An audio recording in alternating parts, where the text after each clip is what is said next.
하나님의 크신 은총과 은혜가 오늘도 여러분의 삶의 자리마다 충만히 마시길 기원합니다. 기도하겠습니다. 하나님 아버지, 주신 하루를 하나님의 거룩한 이름을 부르며 송축하며 그 뜻을 구하며 시작합니다.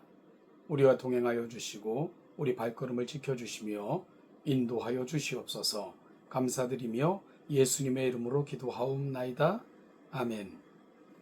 오늘 본문은 고린도후서 10장 1절부터 11절 말씀입니다. 고린도후서 10장 1절로 11절을 같이 읽죠. 너희를 대면하면 유순하고 떠나 있으면 너희에 대하여 담대한 나 바울은 이제 그리스도의 온유와 관용으로 친히 너희를 권하고 또한 우리를 육신에 따라 행하는 자로 여기는 자들에 대하여 내가 담대히 대하는 것 같이 너희와 함께 있을 때에 나로 하여금 이 담대한 태도로 대하지 않게 하기를 구하노라. 우리가 육신으로 행하나 육신에 따라 싸우지 아니하노니 우리가 싸우는 무기는 육신에 속한 것이 아니요 오직 어떤 견고한 진도 무너뜨리는 하나님의 능력이라.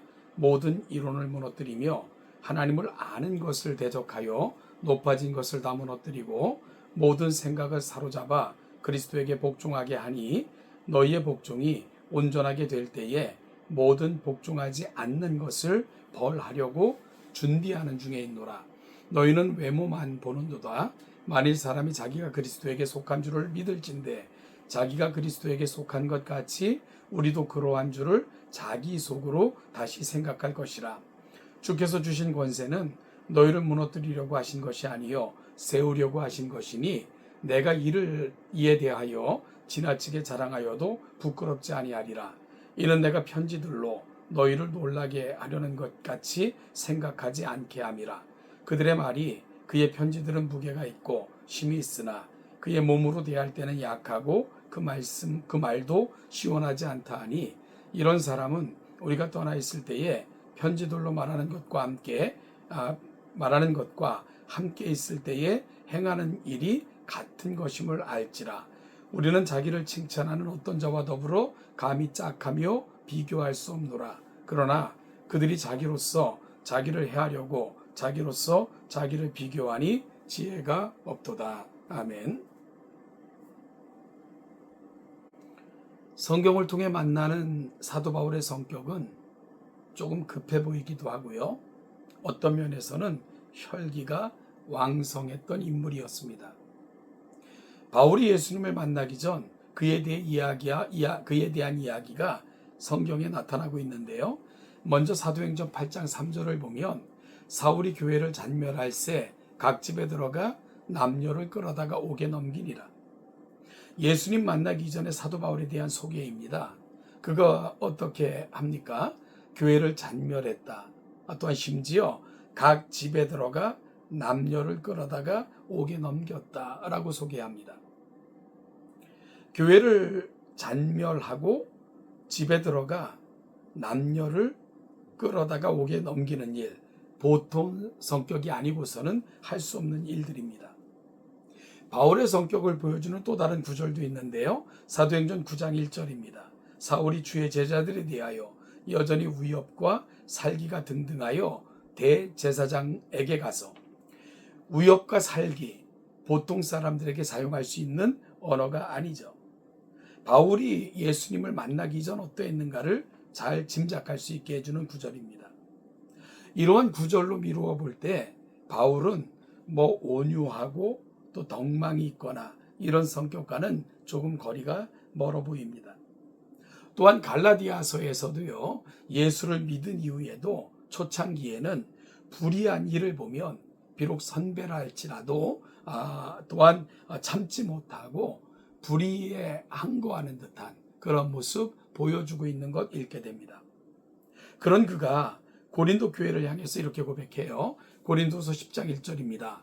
너희를 대면하면 유순하고 떠나 있으면 너희에 대하여 담대한 나 바울은 이제 그리스도의 온유와 관용으로 친히 너희를 권한다.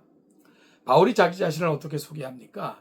너희를 대면하면 유순하고 떠나 있으면 너희에 대하여 담대한 나 바울이라고 소개합니다.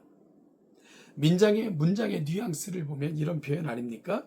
만나면 성격이 소심해지고 온순하지만 멀리 있으면 할 말을 할 수 있도록 대담해지는 나라고 소개하고 있는 겁니다. 이러한 자기소개가 바울이 자신에 대해서 한 이야기인지 아니면 대적자들의 말을 인용한 것인지는 확실하지는 않습니다. 그런데 다음 말은 바울의 고백이 확실합니다. 나 바울은 이제 그리스도의 온유와 관용으로 친히 너희를 권한다. 단순한 온유와 관용이 아니라 그리스도의 온유와 관용이라고 말하고 있습니다. 이것은 바울이 자신의 감정과 기분에 따라 말하는 것이 아니라 그리스도의 성품을 본받아 그리스도의 마음으로 너에게 권한다 하는 말입니다. 무엇을 그리스도의 마음으로 그들에게 권하고 있습니까? 10장 2절을 보면 또한 우리를 육신에 따라 행하는 자로 여기는 자들에 대하여 내가 담대히 대하는 것 같이 너희와 함께 있을 때에 나로 하여금 이 담대한 태도로 대하지 않게 하기를 구하노라. 2절에서 우리를 육신에 따라 행하는 자로 여기는 자들은 바울의 사도권을 인정하지 않고 바울을 대적하는 무리들을 말합니다. 고린도서가 쓰인 목적 중 중요한 하나는 바울의 사도성을 부인하는 이들에 대하여 바울의 변론을 담아 전달하는 것이었습니다. 대적자들은 여러 가지 방법으로 바울을 공격했습니다. 그의 사도권은 누구의 권으로부터 온 것이냐, 그가 예수를 본 적이 있느냐, 그를 사도로 말할 수 있느냐 하고 시비를 걸었는데 여기에 많은 이들이 동조하고 있었던 것입니다. 바울의 본래 가지고 있던 성격이었다면 화를 못 참고요. 내가 당장 가서 가만히 두지 않겠다. 내가 당장 가서 시시비비 가리겠다. 너희의 신앙과 믿음의 수준이 이것밖에 안 되느냐? 내가 그렇게 가르쳤느냐? 말했을지 모릅니다. 그러나 바울은 그리스도의 온유와 관용으로 말합니다. 우리를 육신에 따라 행하는 자로 여기지 않기를 구합니다. 라는 간절한 기도로 자신의 마음을 달래고 있는 것을 읽게 됩니다. 그러면서 이렇게 말합니다. 3절입니다. 우리가 육신으로 행하나 육신에 따라 싸우지 아니하노니. 여러분, 이따금씩 교회 안에서 목회자와 성도를 또 목회자가 성도를, 성도가 성도를, 또한 성도가 목회자와 치열하게 몸싸움까지 벌이는 일들이 벌어지기도 합니다. 어느 교회에서는 어느 한 장로님이 신고 있던 신발을 목사님에게 던졌다. 혹은 강단에 올려서 끌어내렸다. 이런 말들도 들리면 마음이 아프기도 합니다. 그런 교회들을 향해 바울이 말하는 거예요. 육신에 따라 싸워서는 안 됩니다. 그리스도인들이 육신을 입고 살아가지만 그럼에도 불구하고 자기중심적이고 타락한 인간의 본성적인 모습을 가지고 싸워서는 안 된다 하는 것입니다. 왜 그렇습니까? 고린도서 5장 17절에서 밝히고 있듯이 우리는 그리스도 안에서 새로운 피조물, 새로운 창조물이 되었기 때문입니다. 그리고 그리스도인들이 무엇을 위해 살며 무엇을 붙들며 살아가야 되는가 하는 이유가 그래서 10장 4절, 5절, 6절에서 이렇게 밝혀지고 있는 거예요. 우리의 싸우는 무기는 육신에 속한 것이 아니요 오직 어떤 견고한 지도 무너뜨리는 하나님의 능력이라.